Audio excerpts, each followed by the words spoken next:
It certainly is. And it's not just that enormous number of almost 100 Conservative MPs that matters here. Of course, that's the largest rebellion that Boris Johnson has faced as Prime Minister. It's reminiscent of the rebellions that Theresa May was facing in her final days as Prime Minister. But what's really grueling here for Boris Johnson is the breadth of this rebellion. It's not just the usual suspects. It's not just the Steve Bakers and the Mark Harpers of the COVID recovery group, those people who've always opposed COVID restrictions, or those that they've seen to be more onerous COVID restrictions. No, this is also including people like Damien Green, people very close to Theresa May, the centrists of the Conservative Party, but also, crucially, the Scottish Conservatives, the Scottish Conservative leader Douglas Ross, Andrew Bowie, who was recently vice chairman of the Conservative Party.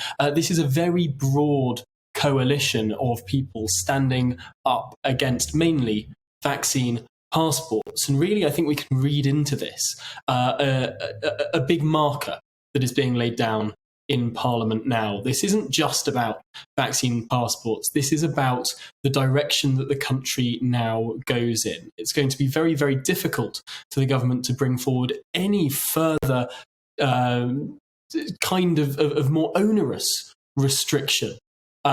Really, MPs have put their marker in the sand now, saying, we've gone this far, we'll go no further.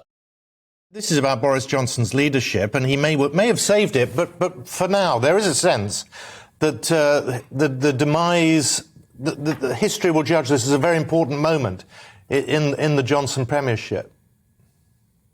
Boris is no longer made of Teflon. That is absolutely clear. The Prime Minister, who had been able to ride high in the polls above all the other scandals up until last month, has finally had a big reality check, came crashing down in the polls towards the end of last month. And it seems that all of these previous little scandals that he seemed to be able to skirt over now suddenly start to matter.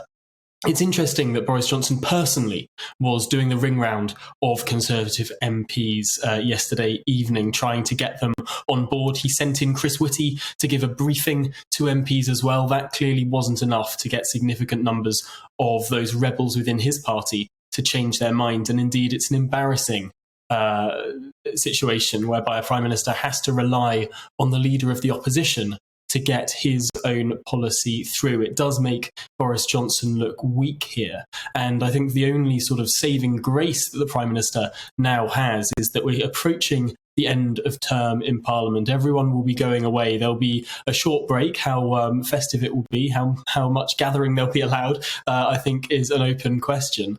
But certainly it sort of gives everyone a bit of a breather and space for Boris Johnson to come back with more of a grip. This is what all of his MPs are saying. They're saying that Boris really needs to get a grip. I don't think there's an imminent move to remove him as Prime Minister, but there's certainly more questions over his ability to lead than there has been at any point in the last 2.5 years that he has been Prime Minister.